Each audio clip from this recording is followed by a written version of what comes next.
Salut à tous, aujourd'hui on va parler de Mr. Robot. Pour ce nouveau Throne of Series, j'avais hésité entre quelques séries. Pour me décider, j'avais créé un straw poll que je vous ai partagé sur Facebook. Et vous avez choisi Mr. Robot.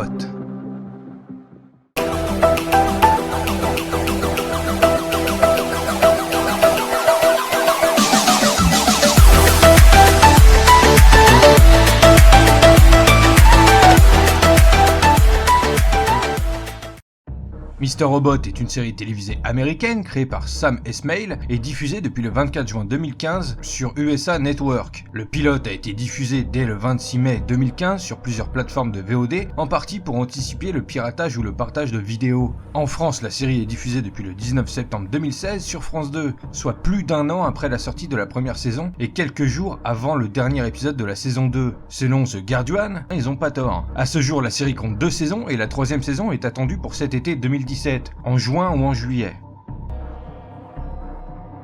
Rami Malek, il joue Elliot Alderson, le héros de la série. Avant d'exploser avec Mr. Robot, il a joué dans les films Nuit au musée et 2 films de la saga Twilight. Il s'est fait éclater le crâne par Josh Brolin dans All Boyd version US et il est le pote de Aaron Paul qui se fout à poil dans Need for Speed. Il va également interpréter Freddie Mercury dans le film biopic intitulé Bohemian Rhapsody. Carly Chaikin, elle joue Darlene, une hackeuse de F-Society. À part Mr. Robot, elle a pas fait grand chose, elle a joué dans la série Suburgatory.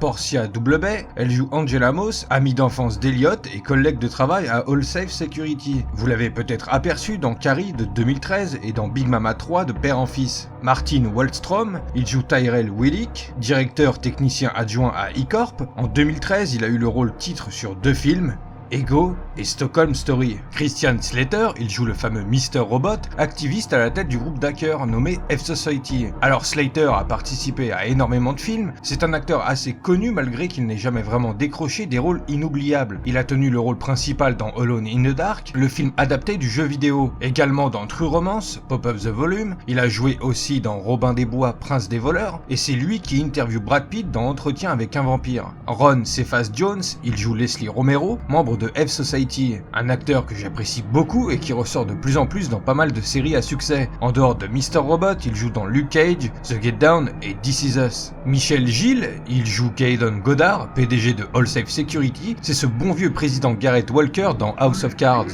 Michael Christopher, il joue Philip Price, PDG de E-Corp, il a joué un énorme rôle dans Die Hard 3, Une journée en enfer. Stéphanie Corneliussen, elle joue Joanna Wellick, la femme de Tyler Wellick. À part être une top modèle, elle a rejoint récemment la série DC Legend of Tomorrow, mais à part ça, rien de spécial. BD Wong, il joue White Rose, femme transgenre, leader du groupe de hackers The Dark Army. Un excellent acteur à mon goût, il a joué dans la série Oz et New York Unité Spéciale. Au cinéma, il a joué dans Jurassic Park, Jurassic World et dans 7 ans au Tibet. Grace Gummer, elle joue Dominique Dom Di Piero, un personnage qui a fait son apparition en saison 2. Mais j'en parle quand même parce que j'aime beaucoup ce personnage et qu'en plus Grace Gummer est la fille de Meryl Streep. En dehors de Mr. Robot, elle a joué dans la série American Horror Story.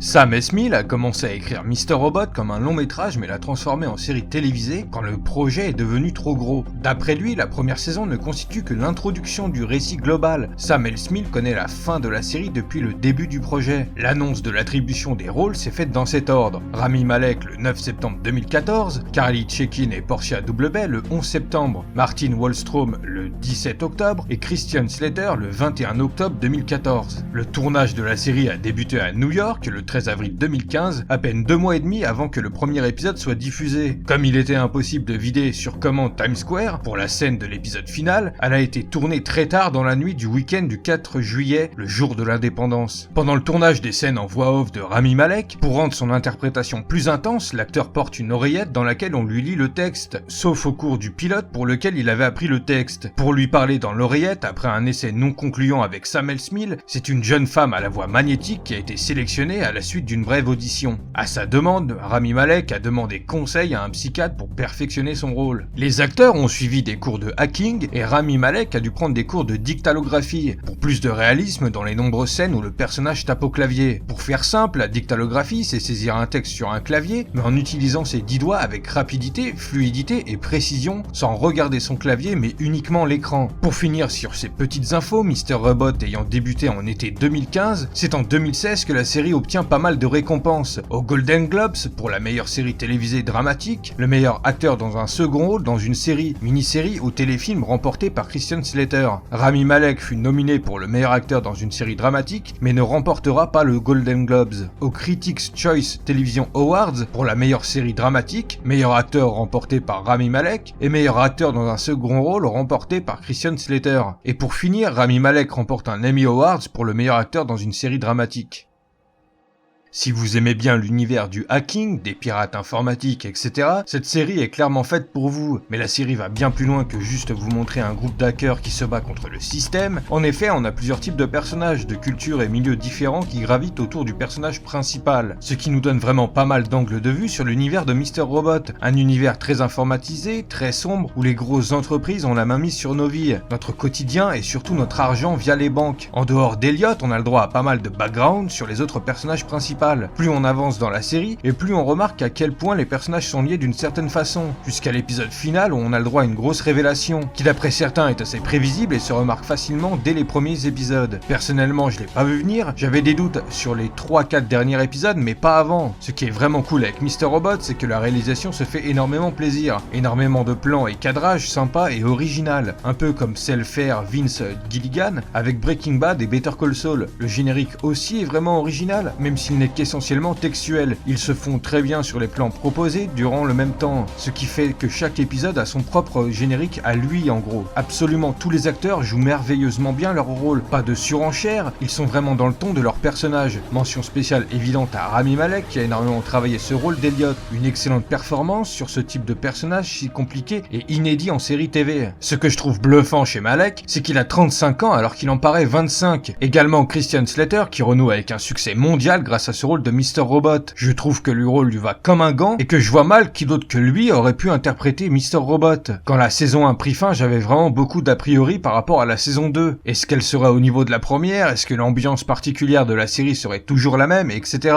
Personnellement, je trouve que oui, la saison 2 réussit à nous replonger dans l'ambiance des premiers épisodes de la saison 1 où on était un peu perdu à découvrir la série, les personnages et leur but.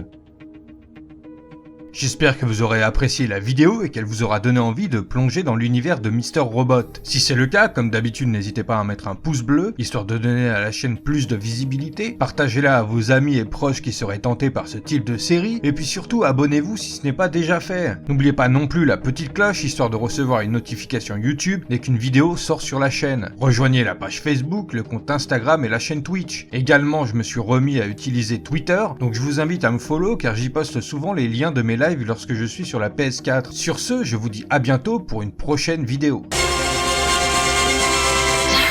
Daydream, I fell asleep beneath the flowers for a couple of hours on a beautiful day. Daydream, I dream of you amid the flowers for a couple of hours. Such a beautiful day.